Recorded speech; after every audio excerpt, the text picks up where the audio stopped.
Rumah sakit ini sedang mengalami bencana. Ruang gawat darurat mengirim 2 pasien dari satu pesawat yang sama. Tetapi walaupun dokter sudah berusaha menolongnya, masih tidak bisa menolong nyawa mereka. Mereka meninggal sangat cepat sehingga dokter masih belum sempat mengetahui penyakitnya. Saat itu Sean menemukan di leher mereka berdua ada bermunculan lepuhan kecil, dan curiga mereka pasti terinfeksi dengan salah satu virus yang penyebarannya sangat kuat.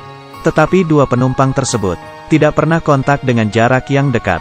Jadi kemungkinan virus ini tersebar melalui udara, dan ini artinya seluruh penumpang pesawat dan juga seluruh orang yang ada di ruang UGD kemungkinan sudah terinfeksi.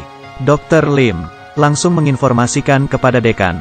Saat itu juga Sean menemukan orang yang sebelumnya mengantarkan pasien dari bandara.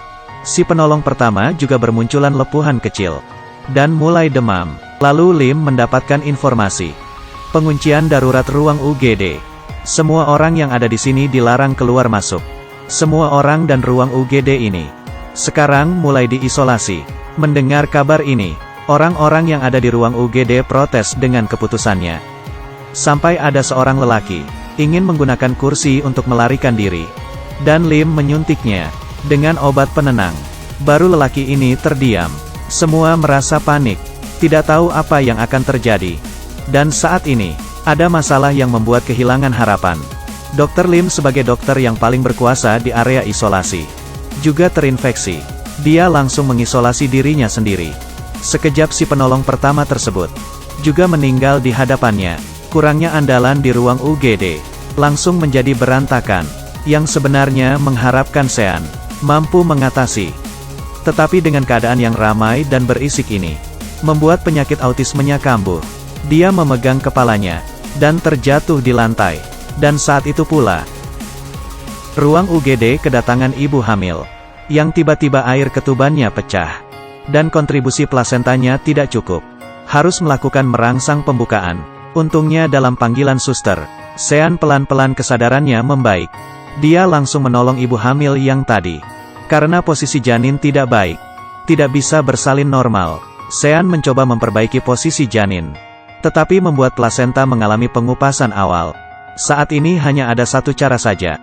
Tolong panggil dokter kandungan untuk membimbing saya di operasi pertama ini. Mereka mendadak membangun tempat operasi sederhana. Pisau operasi nomor 10. Mengambil pisau operasi, Sean mulai operasi caesar pertamanya. Dokter kandungan berada di luar ruang isolasi untuk membimbing Sean dalam operasi. Selama operasi, detak jantung bayi tiba-tiba menurun. Dokter Sean, saya mohon. Dokter Sean, kamu harus. Dokter dan ibu hamil terus berteriak, membuat Sean menjadi tidak sabar. Jangan. Diam, semua diam. Saya butuh konsentrasi. Setelah memperbaiki mentalitas, berhasil mengambil bayi, tetapi mengetahui bahwa bayinya sudah tidak bernafas. Dan saat itu ibu hamil tersebut tiba-tiba mengalami kejadian lain, yaitu darah rendah dan detak jantung cepat. Dokter kandungan yang berada di luar ruang isolasi memberitahu Sean, berdasarkan aturan medis, harus menolong ibu terlebih dahulu.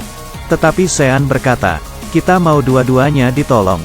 Sean menemukan orang yang bisa resusitasi jantung dan menolong bayi, dan dia membuat alat hemostasis, lalu menolong ibu hamil. Dengan kerjasama semua orang, ibu dan anak ini sudah terlepas dari bahaya. Anaknya sudah tidak apa-apa. Keajaiban Natal. Terima kasih. Dan pada saat ini di dalam rumah sakit, ada pasien leukemia. Kondisinya memburuk, harus segera melakukan transplantasi tulang sumsum. Tetapi sekarang diketahui, pendonor tulang adalah ayah dari Xiao Bai. Berada di ruang isolasi, tidak bisa pergi. Dr. Neil meminta masuk ke area isolasi untuk mengambil tulang. Tetapi dekan berkata bahwa orang yang tidak terinfeksi tidak boleh masuk ke area isolasi. Dia mengusulkan memperluas area isolasi dan beroperasi di dalam, tetapi juga ditolak. Xiao Bai sudah putus asa, dan ia sudah menandatangani surat kehendak tidak diselamatkan. Tetapi Dr. Neil tidak menyerah, terus mencari dekan untuk berdiskusi jalan keluarnya. Akhirnya mereka berpikir keras dengan memanfaatkan gudang untuk membuka jalur aseptik, dan di ruang yang berbeda. Melaksanakan operasi secara bersamaan. Kemudian mulai praktek. Pertama di area isolasi ruang aseptik. Melaksanakan operasi pengambilan tulang untuk ayah Xiaobai. Karena tidak cukup orang, ruang UGD ada seorang dokter hewan yang akan membantu. Dengan bimbingan Dr. Neil, mereka berhasil mengambil tulang sumsum dan berhasil mengirim ke Dr. Neil. Ketika semua orang sedang berbahagia, ayah Xiaobai tiba-tiba bermunculan gejala. Dokter langsung memberikan pertolongan. Dan di sini, operasi transplantasi tulang sumsum Xiaobai berhasil dengan sukses. Tetapi ketika ia bangun, ia mendengar kabar bahwa ayahnya telah meninggal. Turut berduka cita. Dan dokter hewan ini memberitahunya kata-kata terakhir dari ayahnya. Katanya ia mempunyai banyak penyesalan, tetapi bisa membantu kamu. Itu adalah hal yang paling bermakna baginya. Tak lama kemudian, menurut berbagai aspek penelitian, memastikan bahwa virus berupa kabut dan tidak bisa disebarkan oleh udara. Ditambah dalam ruang UGD, tidak ada pasien yang terpapar virus tersebut. Isolasi di ruang UGD ini telah dicabut.